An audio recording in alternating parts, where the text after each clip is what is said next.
अपना radio 96.9 FM।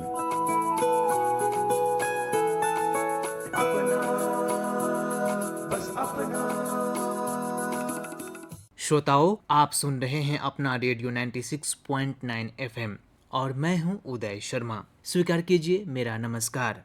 दोस्तों, आज है विश्व योग दिवस। तो सबसे पहले आप सभी को विश्व योग दिवस की हार्दिक बधाई। एक शाश्वत सुखदाई आनंदकारी योग है, सत्यम शिवम अति सुंदरम कल्याणकारी योग है। योग में आनंद है, योग महिमा अनंत है। आओ योग करें, चलो योग करें। आज इस विशेष दिवस पर यानी अंतर्राष्ट्रीय योग दिवस पर हम आपके लिए लाए हैं विशेष कार्यक्रम योग, भारत की शक्ति और पहचान। श्रोताओं, योग प्राचीन भारतीय परंपरा का एक अमूल्य उपहार है। योग जो कि शारीरिक और मानसिक स्वास्थ्य को बढ़ावा देने के लिए सबसे भरोसेमंद साधनों में से एक के रूप में उभरा है और वर्तमान समय में पूरा विश्व भारतीय योग को अपना चुका है। यानी कह लीजिए चहुओर योगमय वातावरण बन चुका है। हर कोई योग को अपनाना चाहता है, योग करके सुखी जीवन जीना चाहता है। और हो भी क्यों ना, योग में है ही कुछ ऐसे गुण। क्योंकि दोस्तों, हम सबको याद रखना चाहिए कि निस्संदेह योग भारतीय संस्कृति की देन है, लेकिन योग के मूल में मानवता है, मानव कल्याण है। यानी कि धर्म, जाति, संप्रदाय और क्षेत्र से परे हटकर योग सबके लिए है, सबकी भलाई की बात करता है और सबको स्वस्थ जीवन प्रदान करता है। जो भी योग करता है उसे उसका लाभ अवश्य मिलता है। दोस्तों, योग जो कि भारतीय परंपरा एवं समृद्ध संस्कृति की पहचान है, वास्तव में संस्कृत मूल युज शब्द से लिया गया है, जिसका अर्थ होता है जोड़ना। यानी ये मन और शरीर की एकता, विचार और क्रिया, इसके अलावा संयम और पूर्ति सहित मानव और प्रकृति के बीच सामंजस्य, स्वास्थ्य एवं कल्याण के लिए एक समग्र दृष्टिकोण का प्रतीक है। वर्तमान में ये दुनिया भर के कई देशों में प्रचलित है और अधिक से अधिक और भी लोकप्रिय हो रहा है। पहली बार 27 सितंबर 2014 को संयुक्त राष्ट्र महासभा में भारत के माननीय प्रधानमंत्री नरेंद्र मोदी जी ने अपने भाषण में अंतर्राष्ट्रीय योग दिवस मनाने का प्रस्ताव रखा था। उसी साल 11 दिसंबर 2014 को संयुक्त राष्ट्र महासभा ने इस प्रस्ताव को स्वीकृति देते हुए 21 जून को अंतर्राष्ट्रीय योग दिवस के रूप में मनाने की घोषणा की। और खुशी की बात ये रही कि इस प्रस्ताव को 177 देशों का समर्थन मिला। ये हम सब के लिए एक विशेष दिन था और साथ ही हमारे योग का एक विशेष सम्मान था। अपने प्रस्ताव में UNGA यानी यूनाइटेड नेशंस जनरल असेंबली ने समर्थन किया और कहा कि योग जीवन के सभी पहलुओं के बीच संतुलन बनाने के अलावा स्वास्थ्य और कल्याण के लिए एक समग्र दृष्टिकोण प्रदान करता है और योगाभ्यास के लाभों के बारे में जानकारी का व्यापक प्रसार विश्व की आबादी के स्वास्थ्य के लिए फायदेमंद होगा। और निस्संदेह दोस्तों, संयुक्त राष्ट्र का ये समर्थन हम सभी के लिए एक खुशी का पल था, हम सब के लिए एक विशेष अवसर रहा। क्योंकि दोस्तों, योग ने समग्र स्वास्थ्य क्रांति के युग को जन्म दिया है, जिसमें इलाज के बजाय रोकथाम पर अधिक ध्यान दिया जाता है। श्रोताओं, आपको बता दें, इस वर्ष 10वां अंतर्राष्ट्रीय योग दिवस मनाया जा रहा है और इस बार की थीम है स्वयं और समाज के लिए योग, जिसका लक्ष्य योग को एक व्यापक आंदोलन में बदलना है, जो स्वयं एवं समाज की भलाई पर जोर देता है और वैश्विक स्वास्थ्य और शांति को बढ़ाता है। आइए दोस्तों, इस अवसर पर सुनते हैं माननीय प्रधानमंत्री श्री नरेंद्र मोदी जी को, जो योग के महत्व और इसकी प्रासंगिकता पर प्रकाश डाल रहे हैं। जब हम क्लाइमेट चेंज की बात करते हैं, When we talk of climate change, हम होलिस्टिक हेल्थ केयर की बात we करते हैं, talk about holistic health care. हम प्रकृति के We साथ talk जुड़ने की about बात करते हैं। connecting with nature. जब बैक टू बेसिक And की when we बात talk करते about हैं, back to basics, तब मैं at that time, उस विषय पर आज विशेष रूप से आपसे today I would एक like बात to कहना चाहता talk हूँ। about it योग specifically हमारी पुरातन that पारंपरिक yoga अमूल्य देन है। is a invaluable योग contribution मन of our व शरीर, country, of our विचार tradition. व कर्म, Yoga, संयम our heart, our व उपलब्धि body, की, our ideology, एकात्मता का our actions, तथा मानव everything व is a प्रकृति के part beach of our country. सामंजस्य का And in order मूर्त to, रूप it's, है।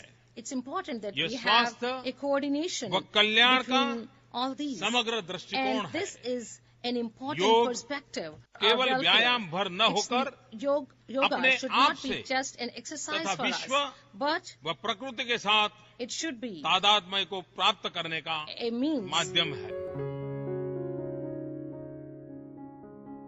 वाकई दोस्तों, योग केवल व्यायाम भर नहीं बल्कि खुद से, प्रकृति से और आत्मा से परमात्मा के मिलन, तादात्म्य हो जाने का माध्यम है। योग सदियों से भारतीय संस्कृति का हिस्सा है और अब तो दुनिया ने भी इसे अपना लिया है, जो हम सब भारतवासियों के लिए गर्व की बात है। आपको बता दें कि पहली बार योग दिवस 21 जून 2015 को मनाया गया था। इस दिन विश्व के लाखों लोगों ने सामूहिक रूप से योगाभ्यास किया। भारत में मुख्य कार्यक्रम का आयोजन नई दिल्ली के राजपथ पर हुआ, जिसमें 35,000 से अधिक लोग शामिल हुए। अंतर्राष्ट्रीय योग दिवस का उद्देश्य वास्तव में योग अभ्यास के विभिन्न लाभों के बारे में लोगों में जागरूकता बढ़ाना है और समाज का कल्याण करना है। श्रोताओं, संतुलन योग का मुख्य घटक है। न केवल शरीर के भीतर और शरीर के बीच संतुलन, बल्कि बाहरी दुनिया के साथ भी बातचीत में भी संतुलन, रहन सहन में भी संतुलन। योग में ध्यान, संयम, अनुशासन और दृढ़ता के गुणों पर जोर दिया जाता है। योग समाज और समुदायों पर लागू होने पर स्थायी रूप से जीने का एक सही तरीका प्रदान करता है, हमें कई बीमारियों से बचाता है और हर प्रकार से तंदुरुस्त रखता है।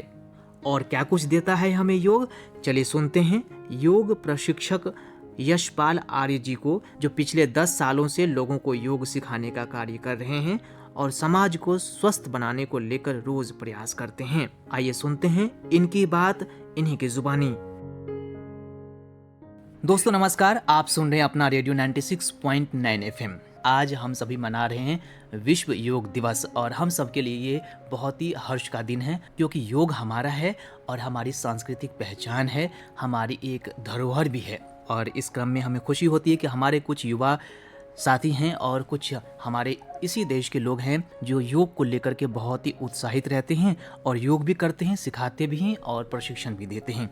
एक योग प्रशिक्षक हैं यशपाल आर्य जी, जो सर्टिफाइड योगा ट्रेनर हैं और लोगों को योग सिखाते हैं, साथ ही योग के महत्व पर भी रोशनी डालते हैं और लोगों से अपील करते हैं कि योग कीजिए और निरोग रहिए। तो चलिए उनसे करते हैं बातचीत। यशपाल जी, आपका अपना रेडियो 96.9 FM पर स्वागत है। यशपाल जी, सबसे पहले हम आपको विश्व योग दिवस की बहुत बहुत बधाई देना चाहेंगे। बहुत धन्यवाद उदय जी आपका कि आपने 96.9 FM के माध्यम से अपने श्रोताओं के लिए आज जो ये विश्व योग दिवस न केवल भारत में अपितु 200 से ज्यादा देशों में ये भारत की सांस्कृतिक गौरव की गाथा जो लिखी जा रही है, उसमें भी आपके रेडियो ने एक सहयोग प्रदान किया है। मैं उसके लिए आपके रेडियो का धन्यवाद करना चाहूंगा। यशपाल जी, और हम आपसे अपने श्रोताओं के लिए ये जानना चाहेंगे कि योग दरअसल है क्या और हमारे जीवन पर इसका क्या प्रभाव पड़ता है। हाँ जी उदय जी, जैसे कि आपने प्रश्न किया है कि योग है क्या, और आज हम जब 10वां अंतर्राष्ट्रीय योग दिवस मना रहे हैं, तो मैं समझता हूँ कि योग के पारिभाषिक रूप में तो ऐसा कोई व्यक्ति नहीं होगा जो योग के बारे में ना जानता हो। आज हमारे पूर्वजों ने, ऋषियों ने जो ये धरोहर हमें प्रदान की है कि कैसे आज न केवल भारत, अभी तो विश्व के लोग योग से अपने आप को शारीरिक रूप से, मानसिक रूप से स्वस्थ रख सकते हैं। आज सबसे बड़ी इसकी जरूरत है। तो योग की व्यापकता इस बात से भी स्पष्ट है कि न केवल ये लोगों को सुख, शांति और आरोग्य प्रदान कर रहा है, अपितु इसने धर्म, जाति और देशों की बाउंड्रीज को भी पार कर लिया है। आज लोगों की सबसे पहली प्राथमिकता है अपने आप को स्वस्थ रखना, और WHO ने भी माना है कि योग ही एक ऐसी भारत की विधा है, एक सामाजिक सांस्कृतिक विधा है जिसको अपनाकर लोग शारीरिक, मानसिक, आत्मिक और आध्यात्मिक रूप से स्वस्थ हो सकते हैं। जी यशपाल जी, क्योंकि आप लगभग 10 सालों से लोगों को योगा सिखा रहे हैं और योग को लेकर के समर्पित हैं, तो पिछले 10 सालों से जब आपने शुरू किया था तब से लेकर आज की जो परिस्थिति है, आज का जो समय है, उसमें आप क्या देखते हैं? लोगों को आप कितना उत्साहित देखते हैं? लोग, क्योंकि कहीं न कहीं हमारी विरासत थी, हमारा योग था, लेकिन हम भूल गए थे। हम योग की तरफ उतना हमारा रुझान नहीं था। लेकिन पिछले कुछ वर्षों में देखा गया है कि योग के प्रति पूरी दुनिया बहुत उत्साहित हुई है और योग करने को लेकर के आगे बढ़ी है। तो आपका जो एक्सपीरियंस है वो हम जानना चाहेंगे। निश्चित रूप से उदय जी, मैं इसमें बताना चाहूंगा कि 10 वर्षों पहले जब हमने ये यात्रा शुरू की थी तो पतंजलि योग समिति के माध्यम से हम जगह जगह योग के शिविर लगाते थे। लोगों को बताते थे कि इस आसन को, इस क्रिया को, इस प्राणायाम को करने से ये शारीरिक लाभ है। ध्यान की इस प्रक्रिया का ये लाभ हमारे शरीर और मन पर पड़ता है। तो जब से आदरणीय नरेंद्र मोदी जी जो हमारे देश के प्रधानमंत्री हैं, जिनके माध्यम से 200 से ज्यादा देशों ने 21 जून को अंतर्राष्ट्रीय योग दिवस के रूप में मनाने का जब सामूहिक निर्णय लिया और आज 10वां योग दिवस हम मना रहे हैं, तो इस दौरान काफी भिन्नता मैं देखता हूँ। जब हम पहले लोगों के पास जाया करते थे, गांवों में, शहरों में, तो लोग बड़ी मुश्किल से मिल पाते थे, एकत्रित हो पाते थे। सोचते थे कि इन चीजों से भी क्या कोई हम स्वस्थ रह सकते हैं, ऐसा लोगों के मन में विचार आता था। लेकिन जैसे जैसे समय आगे बढ़ा, मीडिया के माध्यम से, आपके जैसे रेडियो FM के माध्यम से जब लोगों को लगा कि हाँ, यही ऐसी भारत की सांस्कृतिक विधा है, विरासत है, जिसके द्वारा असाध्य से असाध्य रोग, BP, sugar, diabetes, cervical, cancer, इस तरह के रोग कुछ क्रियाओं के मात्र करने से ही ठीक हो रहे हैं। और न केवल बीमारियां, अपितु ये हमारे स्वास्थ्य को भी बरकरार रखता है। तो पहले हमारे पास आधुनिक युग में ऐसी विधाएं नहीं थी। लोग जिम जाना पसंद करते थे, लेकिन 10 साल का जो पीरियड ये रहा है योग दिवस का प्रचार प्रसार सरकारी स्तर पर, व्यक्तिगत स्तर पर, और लोगों ने जो योग के लाभों को अनुभव किया है, मैं समझता हूँ आज बच्चे से लेकर युवा, बुजुर्ग, महिला, गृहिणी, व्यवसायी, हर कोई इसके लाभ से परिचित है। और आज के समय में अगर हम अपनी दिनचर्या में निरंतरता के साथ योग का अभ्यास प्रारंभ कर दें तो मैं समझता हूँ कि हम बीमार होंगे ही नहीं। और बीमारी पर जो हम लाखों करोड़ों रुपया खर्च करते हैं, अपने सुख शांति का नाश कर देते हैं, मैं समझता हूँ उसको वापस पाने का एकमात्र ये हमारा साधन है योग, जो कि हमें हमारे पूर्वजों और ऋषियों की विरासत के रूप में हमें मिला है। ये हमारा सौभाग्य है। जी बिल्कुल। यशपाल जी, हम आपसे ये भी जानना चाहेंगे कि जैसा कि आपने कहा कि योग जो है अगर पहले के मुकाबले अब जो इसकी बढ़ोतरी भी हुई है और इसके बारे में लोग जानना भी चाहते हैं और योग के प्रति बहुत ज्यादा उत्साहित होकर योग करना चाहते हैं, तो हम, क्योंकि इस बार का जो योग की थीम है वो है स्वयं और समाज के लिए योग, तो योग किस प्रकार से समाज को प्रभावित करता है या एक सकारात्मक समाज की रचना कर सकता है, उसकी भूमिका पर आप क्या कहना चाहेंगे? देखिए, आपने जो इस बार की 10वें योग दिवस की थीम भी है, मैं समझता हूँ स्वयं एवं समाज के लिए योग। कोविड काल के बाद से लोगों में एक भय था कि पता नहीं कब क्या हो जाए, इम्यूनिटी की बहुत बातें हुई। तो इसमें सबसे पहले हमारा कर्तव्य है, हमारा दायित्व है कि हम स्वयं को स्वस्थ रखें। रोगी होना पाप है। हमारे ग्रंथों में भी, हमारे ऋषि मुनियों ने भी उपदेश दिया, ये संदेश दिया, रोगी होना पाप है। पहला सुख निरोगी काया। तो लाखों, हजारों, करोड़ों वर्ष से ये सनातन पुरातन परंपरा रही है कि 100 वर्षों तक हम जिए, सुखपूर्वक जिए, शारीरिक रूप से, मानसिक रूप से, आध्यात्मिक रूप से अपने आप को स्वस्थ रखें। तो उसमें आज के समय में, आपाधापी के इस समय में योग आपको मानसिक शांति देता है। और जब आप, आजकल तो कई क्लिनिकल ट्रायल्स भी हुए हैं, बड़े बड़े संस्थान, विदेशी संस्थान, जो चिकित्सा के संस्थान हैं, वो ट्रायल करते हैं कि योग की इन छोटी छोटी क्रियाओं को करने से पहले हमारे बॉडी के जो वाइटल्स थे वो क्या थे, और योग की छोटी छोटी क्रियाओं को करने के बाद हमारे शरीर पर क्या प्रभाव पड़ा। जैसे कि सूर्यभेदी प्राणायाम है, चंद्रभेदी प्राणायाम है। चंद्रभेदी प्राणायाम अगर आप करेंगे तो मैं समझता हूँ जिनका BP बहुत बढ़ा हुआ है, वो 10 मिनट की कुछ क्रियाएं हैं। केवल हमारे लेफ्ट नोस्ट्रल से हमें अपने ब्रीथ को इनहेल करना है और राइट से एक्सहेल करना है। ये खुद आप घर पे देख के कर सकते हैं कि आपका अगर BP 200 था, 10 मिनट के इस छोटे से अभ्यास के बाद आपका BP 100-120 तक आ जाएगा। तो ऐसे चमत्कारिक लाभ जब योग के होते हैं तो आज कई इंस्टीट्यूशंस भी आगे आ रहे हैं। योग के माध्यम से लोगों को पूरा रिसर्च करते हुए वो ज्ञान भी प्रदान कर रहे हैं और स्वास्थ्य भी प्रदान कर रहे हैं। तो इसके लिए जब हम स्वयं स्वस्थ होंगे, हमारे परिवार के लोग, जब समाज स्वस्थ होगा, तो मैं समझता हूँ कि सरकार का भी और व्यक्तिगत तौर पे जो हमारा स्वास्थ्य का बजट है वो कम होगा। इससे हमारी देश की जीडीपी बढ़ेगी, कार्य क्षमता बढ़ेगी, स्किल हमारी बढ़ेगी, जिससे कि हम पूरे विश्व को ये अपना ज्ञान, ये अपनी विधा दे सकते हैं, जिसकी आज बहुत बड़ी आवश्यकता भी है। तो इसके लिए स्वयं और समाज को स्वस्थ रखने के लिए ये जिम्मेदारी केवल भारतवर्ष के लोगों की नहीं है, क्योंकि भारतवर्ष ने ये नारा दिया था, वसुधैव कुटुंबकम। जी। सारी पृथ्वी हमारा घर है, सारा पृथ्वी हमारा परिवार है। तो क्यों ना हम 700 करोड़ लोगों को स्वस्थ रख सके, जब ऐसा ज्ञान और ऐसा विज्ञान हमारे पास है और पूरे विश्व के 200 से ज्यादा देशों ने माना योग के द्वारा ही इसे स्वस्थ रखा जा सकता है समाज को। तो क्यों ना हम इसे अपनाएं। और इसीलिए आज हर व्यक्ति स्वयं और समाज के भले के लिए योग से जुड़ रहा है। और आज 21 जून दिवस पर ये हमारा प्रयास भी होना चाहिए कि जो अब तक हम नहीं कर पाए, लेकिन आज हमें संकल्प लेना होगा कि हम अपने स्वास्थ्य को हमें खुद बचाना है।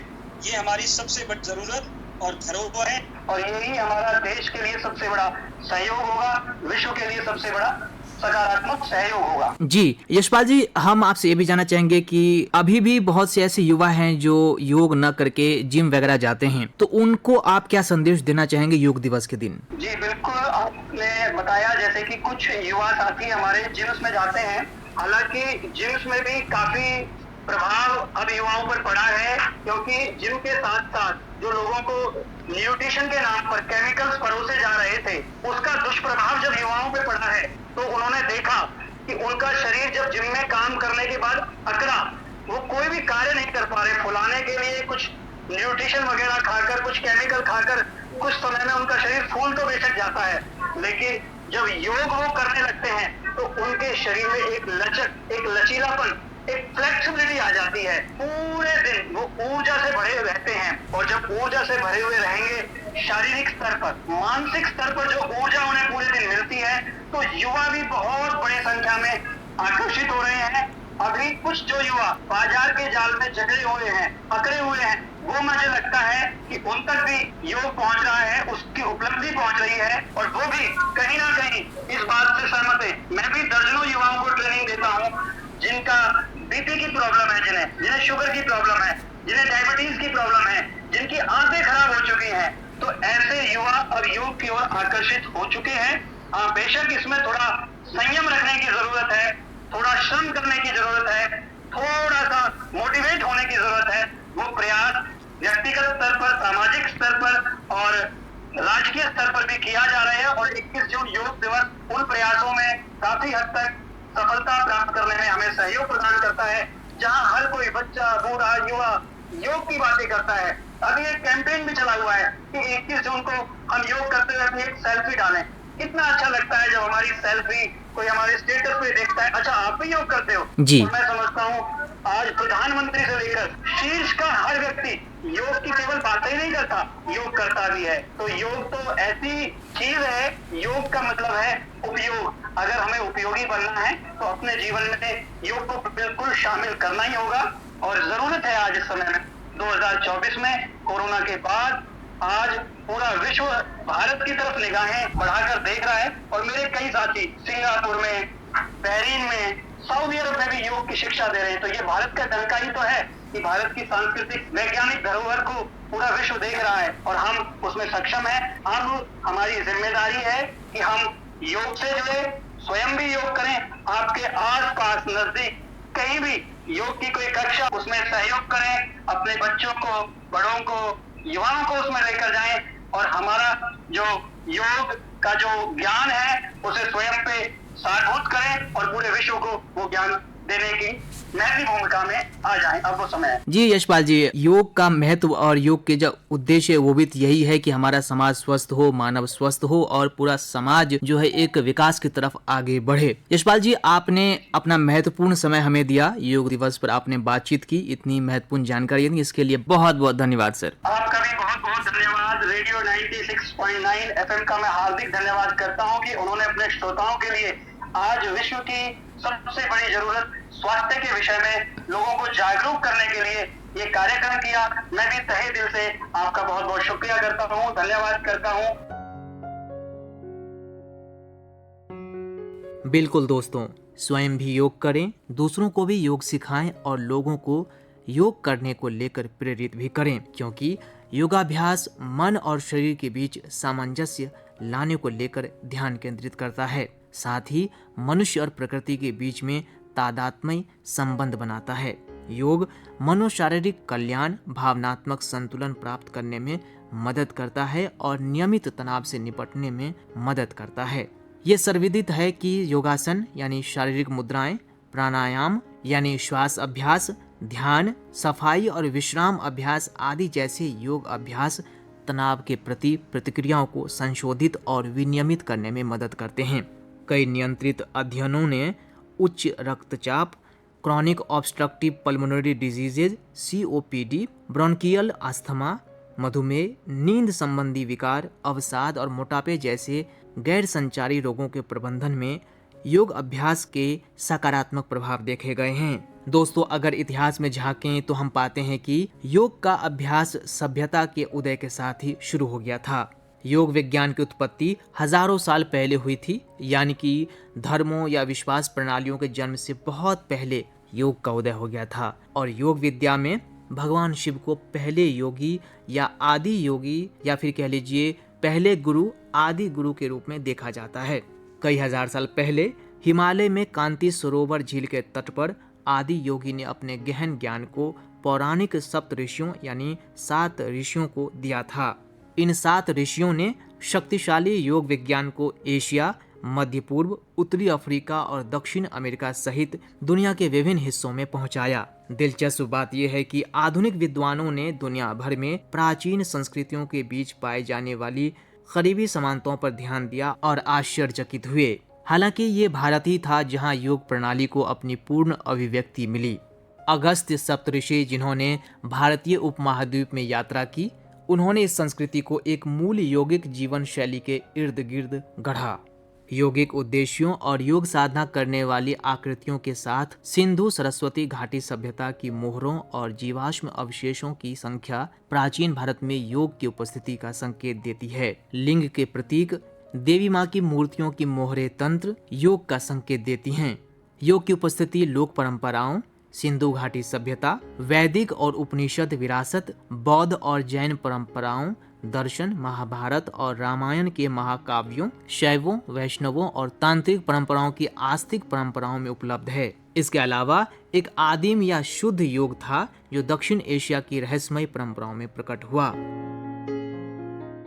तो दोस्तों, 1921-22 में पंजाब, राजस्थान और गुजरात में हड़प्पा और मोहनजोदड़ो की खुदाई में मिले अवशेषों से यह स्पष्ट होता है कि उस समय योग जीवन शैली का महत्वपूर्ण अंग था। खुदाई में प्राप्त ध्यान और अन्य योग क्रियाओं की मूर्तियां इस ओर इशारा करती है और ये पुष्ट करती है कि योग की जननी भारत ही है। योग के मामले में भारत सदैव आगे रहा है और अब तो पूरी दुनिया ने मानी है कि योग में बहुत शक्ति है। भारत ने योग को अंतर्राष्ट्रीय स्तर पर पहचान दिलाई और योग के जरिए सांस्कृतिक एकता को बढ़ावा दिया। जिसने भी योग को अपनाया है वो निरोगी काया का मालिक बना है, क्योंकि शारीरिक और मानसिक स्वास्थ्य के लिए योग बहुत ही लाभकारी है। यह शरीर को रोग मुक्त रखता है और मन को शांति प्रदान करता है। तभी तो भारतीय संस्कृति से जुड़ी ये क्रिया अब विदेशों तक फैल चुकी है और हर साल 21 जून को यानी आज के दिन अंतर्राष्ट्रीय योग दिवस मनाया जाता है और इस दौरान दुनिया भर के लोग सामूहिक रूप से योगाभ्यास करते हैं। वैसे दोस्तों, आप भी सोच रहे होंगे कि योग दिवस मनाने के लिए 21 जून का ही दिन क्यों निर्धारित किया गया। दोस्तों, तो आपको बता दें कि योग दिवस मनाने के लिए 21 जून का ही दिन निर्धारित करने की एक खास वजह है। असल में 21 जून उत्तरी गोलार्ध में सबसे लंबा दिन होता है, जिसे ग्रीष्म संक्रांति कहते हैं। यह दिन साल का सबसे लंबा दिन माना जाता है। ग्रीष्म संक्रांति के बाद सूर्य दक्षिणायन में प्रवेश करता है, जिसे योग और अध्यात्म के लिए महत्वपूर्ण माना जाता है। ऐसे में इस दिन को योग दिवस के रूप में मनाए जाने का फैसला लिया गया। चलिए दोस्तों, अब हम आपको बताते हैं योग करने के कुछ फायदे। दोस्तों, योग के माध्यम से शारीरिक और मानसिक स्वास्थ्य में सुधार होता है, शरीर स्वस्थ रहता है और रोगों की चपेट में आने से बच जाता है। वहीं अगर कोई रोग से ग्रस्त है तो उसके निवारण के लिए भी नियमित योग असरदार होता है। योग एक स्वस्थ और संतुलित जीवन शैली को प्रोत्साहित करता है। ध्यान और योग मानसिक शांति देता है, जिससे सकारात्मक विचार आते हैं और लोग स्वस्थ जीवन शैली को अपनाने के लिए प्रोत्साहित होते हैं।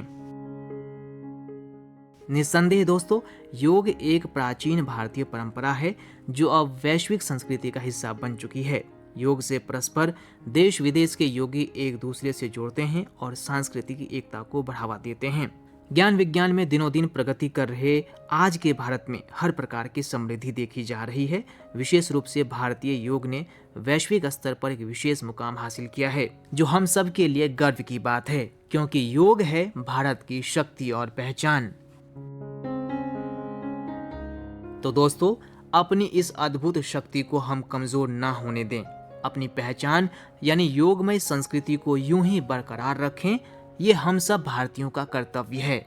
आज के दिन यानी विश्व योग दिवस के दिन हमें प्रतिज्ञा करनी चाहिए कि योग का साथ हम कभी नहीं छोड़ेंगे, सदैव योगिक जीवन जिएंगे, स्वयं और समाज के लिए योग को सदैव प्राथमिकता देंगे और स्वयं और समाज को स्वस्थ रखने में योगदान देंगे। योग के जरिए समाज को स्वस्थ और सुखी बनाएंगे। तो इसी उम्मीद के साथ अब इस विशेष कार्यक्रम को करते हैं संपन्न। मुझे यानी अपने रेडियो साथी उदय शर्मा को दीजिए अनुमति। नमस्कार, सुनते रहिए अपना रेडियो 96.9 FM।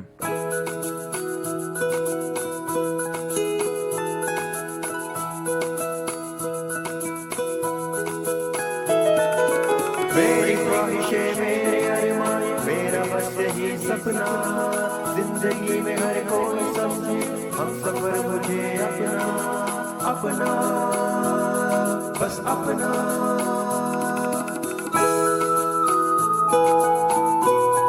अपना रेडियो 96.9 FM।